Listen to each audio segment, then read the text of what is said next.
షాజాద్ బట్టి నెట్వర్క్ అసలు కథ ఏంటి? ఒక్కసారి మీరు ఊహించుకోండి. మన దేశ స్వతంత్ర దినోత్సవ వేడుకలకు సిద్ధమవుతున్న సమయంలో దేశంలోని 14 రాష్ట్రాల్లో ఒకేసారి భద్రతా సంస్థలు రంగంలోకి దిగాయి. ఎందుకు? ఎవరి కోసం? ఏం జరగబోతుందని అధికారులు అనుమానించారు. అయితే ఈ కథలో పేరు వినిపిస్తున్న వ్యక్తి షాజాద్ బట్టి పాకిస్తాన్ నుంచి ఆపరేట్ చేస్తున్నట్లు భారత దర్యాప్తు సంస్థలు పేర్కొంటున్న ఒక నెట్వర్క్ కి అతను కీలక వ్యక్తిగా ఆరోపణలు వినిపిస్తున్నాయి. ఏం నెట్వర్క్ అంటే పాకిస్తానీ ఐఎస్ఐ. దుబాయ్ నుంచి నడుపుతున్నాడు, కానీ పాకిస్తానీ వాడనమాట. సో ఈ కథలో షాకింగ్ పాయింట్స్ ఏంటంటే ఇది కేవలం సరిహద్దు దాటి వచ్చే ఉగ్రవాద కథ అయితే కాదు.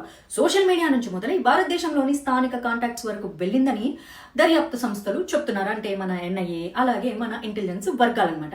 అసలు ఏంటి కథ తెలుసుకుందాం. సో ఈ వీడియో మీరు చూస్తున్నట్లయితే ఫస్ట్ అర్జెంట్గా లైక్ కొట్టండి, ఎందుకంటే ఇలాంటి వీడియోస్ ని మనకు యూట్యూబ్ ఎంకరేజ్ చేయదు. కాబట్టి లైక్ కొడితే ఇది ఎక్కువ మందికి రీచ్ అవుతుంది. అలాగే మీరు కామెంట్ పెడితే కూడా ఖచ్చితంగా ఈ వీడియోకి చాలా స్ట్రెంత్ ఇస్తుంది. అలాగే మీ కామెంట్స్ నాకు చాలా ఎనర్జీ ఇస్తాయి ఇంకా బోల్డ్ అయిన వీడియోలు మీ ముందుకు తీసుకురావడానికి.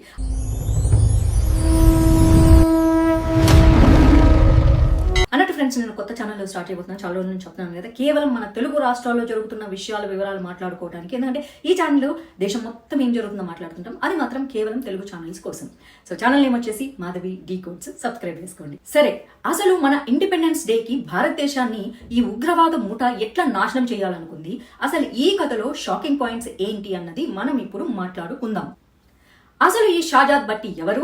బట్టి పేరు ఇప్పటికే పలు టెర్రర్ ఆర్గనైజేషన్స్ లో ఎన్ఐఏ దర్యాప్తులో ఉంది. 2026 జూన్ లో కూడా ఎన్ఐఏ పాకిస్తాన్ కి చెందిన షాజాద్ బట్టితో లింక్డ్ గా ఉన్న 3 టెర్రర్ గ్యాంగ్స్టర్ కేసుల్లో పంజాబ్, హర్యానాలో 18 ప్రాంతాల్లో సర్చెస్ నిర్వహించింది.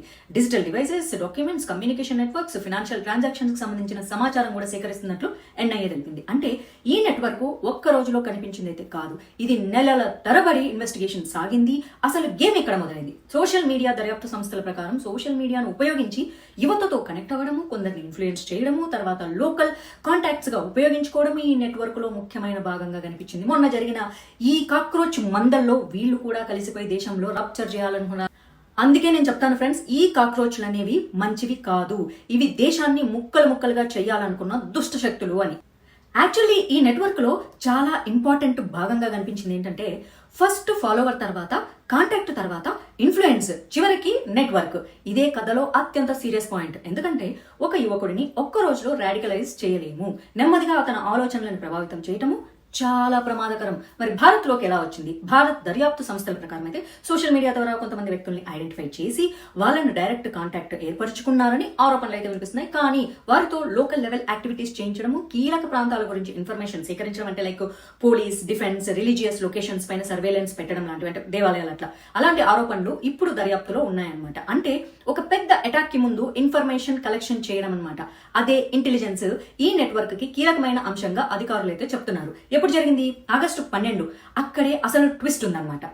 మన ఇండిపెండెన్స్ డే జరుపుకోవటానికి ముందు మన భద్రతా సంస్థలు 14 రాష్ట్రాల్లో ఒకేసారి ఆపరేషన్ స్టార్ట్ చేశాయి. ఒక రాష్ట్రంలో ముందుగా దాడి చేసి మిగతా వాళ్ళను అలర్ట్ చేయలేదన్నమాట. అన్ని చోట్ల ఒకేసారి. ఎందుకంటే ఒక్క చోట యాక్షన్ తీసుకున్న వెంటనే మిగతా నెట్వర్క్లు అండర్ గ్రౌండ్ లోకి వెళ్లే అవకాశం ఉంటుంది కదా, అందుకనమాట. దీన్ని రియల్ టైమ్ ఇంటెలిజెన్స్ షేరింగ్ అంటారు. ఒక రాష్ట్రంలో వచ్చిన ఇన్ఫర్మేషన్ మరో రాష్ట్రానికి వెంటనే ఎక్కడ, ఎవరు, ఎవరితో కాంటాక్ట్ ఉన్నారు, ఎక్కడ మూవ్మెంట్ జరుగుతుంది, ఎక్కడ నెట్వర్క్, అన్నింటికి కోఆర్డినేట్ చేసి 14 రాష్ట్రాల్లో ఒకేసారి క్రాక్ డౌన్ చేసి 253 మందిని ఈ ఆపరేషన్ లో పట్టుకున్నారు. ఉత్తరప్రదేశ్ లో 62, హర్యానాలో 52, ఢిల్లీ 51, పంజాబ్ 44, రాజస్థాన్ 15, మహారాష్ట్ర 8, ఉత్తరాఖండ్ 5, కర్ణాటక, గుజరాత్, బీహార్ 3 చొప్పున, తెలంగాణ, హిమాచల్ ప్రదేశ్, జమ్మూ కాశ్మీర్, కేరళ 2 చొప్పున మొత్తం 253 మందిని 14 రాష్ట్రాల్లో డీటైన్ చేసినట్లు తెలిపింది. చూసారా ఫ్రెండ్స్, ఎంత దారుణంగా ఉన్నారంటే, భారతదేశంలో ఉన్న వాళ్ళని వాళ్ళ పోస్టులు సోషల్ మీడియాలో ఏ విధంగా పెడతారో వాళ్ళని అట్రాక్ట్ చేసి ఫస్ట్ డబ్బులు ఇచ్చి, తర్వాత చిన్న చిన్న పనులు చేపించేసి డబ్బులు ఎట్లా తండుకోవాలని నేర్పించి, డబ్బుల మీద వాళ్ళకి వ్యామోహం పుట్టిన తర్వాత మన భారతదేశ ప్రజల్ని చంపడానికి మన భారతదేశంలో ఉన్న దుర్మార్గులను ఎంచుకున్న పాకిస్తానీ దరిద్రులు టెర్రర్ అటాక్స్ 15th వస్తే చాలు, 15th ఆగస్టు. ఇప్పుడు కాక్రోచ్లా ఇది జరుగుతూ ఉంటే మోడీ ఏం చేస్తున్నాడు, అమిత్ షా ఏం చేస్తున్నాడు, నెల రోజుల నుంచి ఎందుకు నిద్రపోతున్నారు, ఎందుకు రెస్పాండ్ అవ్వలేదంటే ఎందుకు రెస్పాండ్ అవ్వలేదు. అసలు వాళ్ళ టార్గెట్ అంతా ఈ జంతర్ మంతర్ మీదనే ఉంచితే భారతదేశంలో ఎక్కడోళ్ళు అక్కడ బాంబులు పెట్టి లేపేద్దామని వీళ్ళందరూ ప్లాన్లు చేసుకుంటే, అందుకని చెప్పి వీళ్ళందరినీ వేటాడే క్రమంలో మన ఇంటెలిజెన్స్ డిపార్ట్మెంట్ను ఉంచింది మన హోమ్ మినిస్ట్రీ. అయితే ఈ 253 మందిని 14 రాష్ట్రాల్లో డిటైన్ చేశారు కదా, 80కి పైగా ఎఫ్ఐఆర్లు నమోదైనాయి. ఇది ఒక చిన్న లోకల్ నెట్వర్క్ కాదు, దేశవ్యాప్తంగా విస్తరించిన నెట్వర్క్ ఉందనే అనుమానంతో జరిగిన పెద్ద ఆపరేషన్. మరి వాళ్ళు ఏం చేయాలని చూస్తున్నారు? ప్రభుత్వం భద్రతా సంస్థల ప్రకారం ఈ నెట్వర్క్ ఏం జరిగిందో తెలుసా? ఐఈడి, అలాగే గ్రెనేడ్, పెట్రోల్ బాంబుల అటాక్స్, టార్గెటెడ్ కిల్లింగ్స్ అంటే ఒక మనుషుల్ని టార్గెట్ చేసి చంపడం అనమాట. సో ఇలాంటివన్నీ వాళ్ళు ముందే ప్లాన్ చేసి పెట్టుకున్నారు. ఎలాంటి ప్లేసుల్లో చేయాలి? పోలీస్ స్టేషన్ల మీద, ఆర్మీ వాళ్ళ లొకేషన్స్ మీద, అలాగే దేవాలయాల మీద, లేకపోతే గురుద్వారాలు ఇలాంటి వాటి మీద, అన్నింటి మీద చేయాలని చెప్పేసి వాళ్ళు ప్లాన్ చేసి పెట్టుకున్నారు. ఇలాంటి ఇంపార్టెంట్ ప్లేసుల దగ్గర సర్వే చేశారనమాట, రెక్కి కూడా చేశారు. అంతేకాదు ఈ చైనా నుంచి వచ్చినటువంటి సీసీ కెమెరాలను కూడా ఉపయోగించి మొత్తం ఫుటేజ్ అంతా సేకరించి పెట్టుకున్నారు బాంబ్ బ్లాస్టింగ్లు ఇట్లాంటివన్నీ చేయడానికి. సో ఇవన్నీ మన ఇంటెలిజెన్స్ డిపార్ట్మెంట్ వాళ్ళు అబ్జర్వ్ చేశారు అండ్ ఇన్ఫర్మేషన్ వాళ్ళు తీసుకున్నారు. ఆ తర్వాత యాక్షన్ అండ్ ఆ తర్వాత ప్యాటర్న్ అన్నదే మనం ఇన్వెస్టిగేషన్ లో కనిపెట్టాము. వాళ్ళందరినీ పట్టుకున్న తర్వాత మన వాళ్ళు ఏమేమి రిసీవ్ చేసుకున్నారో తెలుసా? ఐఈడీలు అండ్ వాటిపైన ఏమున్నాయి? పాకిస్తాన్ ఆర్డినెన్స్ ఫ్యాక్టరీ మేకింగ్స్ లోగోలు ఉన్నాయంట, గ్రనైట్స్, పిస్టల్స్, లైవ్ కార్ట్రిజెస్, సీసీటీవీలు, ఓ ఎమ్మ చాలా దొరికాయి. ఇవన్నీ వాళ్ళకు ఎక్కడి నుంచి వచ్చాయి? ఎవరు పంపారు? ఎవరికి చేరాలి? ఎవరు లోకల్ లెవెల్లో కోఆర్డినేట్ చేస్తున్నారు? ఇప్పుడు దర్యాప్తులో కీలకమైన ప్రశ్నలు. కానీ కథ ఇక్కడితో ఆగిపోలేదు. ఇక్కడ నుంచి మనం ఒక్కసారి మన ఆంధ్రప్రదేశ్ వైపు చూద్దాం. పిఠాపురంలో జరిగిన ఒక కుటుంబ విషాద సంఘటన, అది చాలా దారుణంగా ఉంటుంది. చాలా చర్చలు బయటకు వస్తున్నాయి. ఒక కుటుంబం చాలా తీవ్ర ఒత్తిడికి గురైందని చెప్పేసి అదే ఒక ఆవిడ వాళ్ళ బాబుని షూటింగ్ గన్ ఫైరింగ్ ప్లేస్ తీసుకెళ్లడం, అక్కడ ఒక ముస్లిం వ్యక్తి ఆమెను ప్రేమ అని చెప్పి నమ్మించడం, అక్రమ సంబంధాలు పెట్టుకోవడము అండ్ వాళ్ళ భర్తను చంపాలనుకోవడము, ఇంకా దాంతోపాటు వాళ్ళ పిల్లలతో అతను ఆత్మహత్య చేసుకోవాలనుకోవడం, మతం మారమని ఆమెను హింసించడం. ఇది అసలు విషయం గుర్తుపెట్టుకోవాలి, మతం మారాలి. సో ఇప్పుడు ప్రశ్నలు ఏం ఉదయిస్తున్నాయి తెలుసా?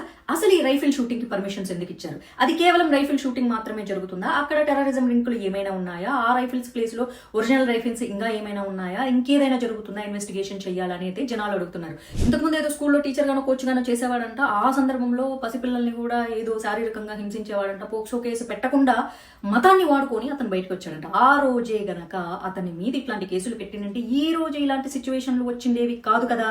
అదే చట్టం చేసే చిన్న నిర్లక్ష్యం వల్ల కొన్ని వందల మంది ప్రాణాలు పోతాయి. మరి ఈ రోజు 4 ప్రాణాలు పోవటానికి కారణమైన అతన్ని అరెస్ట్ చేస్తారా, లేకపోతే మతం పేరు చెప్పి ఓటు బ్యాంకు కోసం మళ్ళీ వెనకేసుకొస్తారా అన్నది ఒక్కసారి మరి ప్రజలందరూ కూడా ఆలోచించాలి అండ్ క్వశ్చన్ చేయాలి.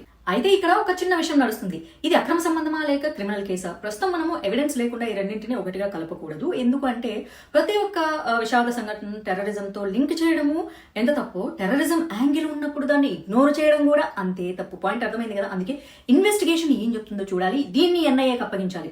అసలు లెసన్ ఏంటి? ఈ మొత్తం కదా మనకు ఒక పెద్ద వార్నింగ్ అయితే ఇస్తుంది. టెర్రరిజం అంటే కేవలం బాంబే కాదు, కొన్నిసార్లు అది సోషల్ మీడియా అకౌంట్ తో మొదలవుతుంది. ఒక మెసేజ్, ఒక కన్వర్జేషన్, ఒక ఐడియాలజీ, ఒక ఆన్లైన్ ఫ్రెండ్షిప్, అక్కడి నుంచి ఈ నెట్వర్క్. అందుకే మన యువత ఏం చేస్తున్నారు, ఎవరిని ఫాలో అవుతున్నారు, ఎవరి మాటల్ని నమ్ముతున్నారు, ఎవరు మనల్ని ఎక్కువగా ఇన్ఫ్లుయెన్స్ చేస్తున్నారు అన్నది పేరెంట్స్ కూడా ఆలోచించాలి.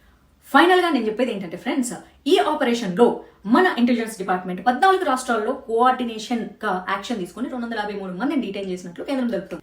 ఇది దేశ భద్రతకు సంబంధించినటువంటి చాలా serious development. NIA, state police, intelligent agencies ఇలా చాలా సంస్థలు కష్టపడి పనిచేయబట్టి కొన్ని కుట్రలు ముందుగానే బయటపడుతున్నాయి. అందుకే మనము ఒక్క విషయం అయితే గుర్తు పెట్టుకోవాలి. దేశ భద్రత విషయంలో రాజకీయ వాదనలు ఉండొచ్చు, విమర్శలు కూడా ఉండొచ్చు, భిన్నాభిప్రాయాలు కూడా ఉండొచ్చు, కానీ టెర్రరిజంకి మాత్రం పాలిటిక్స్ కి సంబంధం ఉండకూడదు. ఫ్యాక్ట్స్ బయటికి రావాలి, ఎవిడెన్స్లు బయటికి తీయాలి, దోషులు ఎవరైనా సరే చట్టం ముందు నిలబెట్టాలి. అలాగే నిర్దోషులపైన అనుమానాలు, అవమానాలు పడకూడదు. ఎందుకంటే దేశాన్ని కాపాడడం అంటే కేవలం సరిహద్దులు కాపాడడం కాదు, మన ప్రజల్ని, మన యువతని, మన భవిష్యత్తుని తప్పుడు ప్రభావాల నుంచి కాపాడుకోవటం. ఇప్పుడు ఈ ఎర్రకండువాలు, ఎర్ర బ్యాచ్లు వీళ్ళందరూ మాట్లాడుతున్నారా? మాట్లాడరు. ఇంతకుముందు బయలుగా ఇష్యూ జరగగానే వెంటనే వచ్చేసి ఇది ఇంటెలిజెన్స్ వర్గాల ఫెయిల్యూర్ అని మాట్లాడారు. మరి ఇప్పుడు ఇంటెలిజెన్స్ ఇంత భయంకరమైన కుట్రను 14 రాష్ట్రాల్లో జరగబోయినటువంటి అతి దారుణమైన బాంబ్ బ్లాస్టుల్ని, కొన్ని వేల మంది ప్రాణాలని కాపాడారే. మరి ఇప్పుడు ఈ ఎర్రకండువాలు, లేకపోతే ఈ బొద్దింకలు, లేకపోతే ఈ కాంగ్రెస్ అనుకో మరి మాట్లాడదా? మాట్లాడి తీరాలి కదా మన ఇంటెలిజెన్స్ వర్గాల గొప్ప పనిని. నాకు తెలిసి ఇప్పుడు వీళ్ళందరికీ చాలా బాధగా ఉంటుంది. ఎందుకంటే అయ్యో దేశంలో ఇంత అల్లకల్లోలం జరిగితే మోడీ ప్రభుత్వాన్ని దింపేద్దాము అని ఆశపడ్డామే, అవేవి జరగకుండా ఇదేంట్రా ఇంత బాగా పనిచేశారు వీళ్ళందరూ. ఈ అమిత్ షా హోమ్ మినిస్టర్గా ఉండి వీళ్ళందరికీ ఇంత ఫ్రీ హ్యాండ్ ఇచ్చేసి వీళ్ళందరూ దొంగలందరూ కాదు టెర్రరిస్టులందరూ దొరికిపోయేలాగా ఏం జరిగింది అని చెప్పేసి పాపం వీళ్ళందరూ నిజంగా 360 డిగ్రీస్లో ఏడుస్తూ ఉంటారు.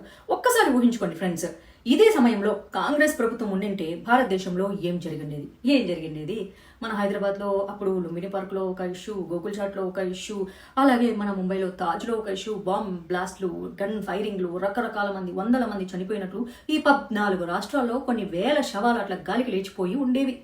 మోడీ గవర్నమెంట్ని దూషించే ఈ జెన్జీ బ్యాచ్ ఎవరైతే ఉన్నారో, ఎవరిని నమ్ముతున్నారు, ఎవరిని ఫాలో అవుతున్నారు కాస్త చూసుకోండి. అండ్ వాళ్ళ పేరెంట్స్ అందరికీ నేను చెప్పేది ఏంటి తెలుసా, మీ పిల్లలకు ఫోన్లు ఇవ్వడం కాదు, మీ పిల్లలు బూతు సినిమాలు, బూతు వీడియోలు, ఎక్స్పోజింగ్లు ఇవే చూస్తున్నారేమో, కాదు అక్కడి వరకు ఆగిపోవద్దు.